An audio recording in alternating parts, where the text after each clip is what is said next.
does an irresponsible upline affects his network? Siguro personal opinion ko na lang. Ako nung nagsisimula ako sa pag-networking career ko, naubusan din ako ng pera, naubusan din ako ng turn ng panggalaw, pero hindi man lang sumayad sa isip ko na yung PE ng downline ko gagalawin ko. Hindi ko man lang iisip sa posisyon ko na yung downline ko, hihiraman ko ng product at hindi ko ibabalik. Bakit? Guys, ito, bibigyan ko ng pinaka-senaryo ng buhay ko. Nung nag-start kami dito sa Bicol, actually wala kaming center, wala kaming office. Ngayon, meron isa sa akin ng magandang loob kay Miss Ma'am Lea Wong na ang BCO ng Kabanatuan na pinahiram niya mismo ako ng product. In short, iniwalaan niya ako worth almost 300,000 na amount ng pera. Dumadating sa point na nag-network ako, pero wala na akong pera, pero meron akong product na pinapaikot, may center akong hinahandle, pero minsan doon hindi ako kumuha malang kahit piso, kahit 1,000, kahit hindi ako gumalaw. Bakit? Kasi para sa akin, hindi ko yung pera. Just like sana sa inyo, kung may hawak ang PE ng downline mo, hindi yan sa'yo.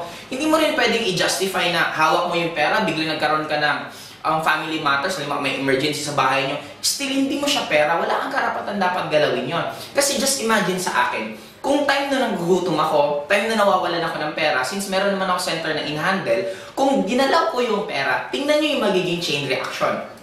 Pag ginalaw ko yung pera at nalaman ni Ma'am Lea Wong na ginalaw ko yung pera, magagalit syempre. Pag nagalit siya, pwede niyang i-pull out yung investment. Pag pinull out niya yung investment, mani-negative downline ko. Bakit? Pag na-negative ang downline kasi wala na mabibila ng product. Pag na-negative downline ko, hihina network ko. Pag humina network ko, hihina income ko. Kung ginawa ko yung chain reaction, baka nalusaw mismo ang AIM Global sa Bicol. Just imagine guys, kung natukso ako sa maliit na lagang yun, kahit sabihin na natin, yung buong 300,000 kinuha ko, binulsa ko. Hindi na ako nagpakita kay Ma'am Leo. Total, malayo naman siya. Hindi niya mapupuntahan dito sa Bicol.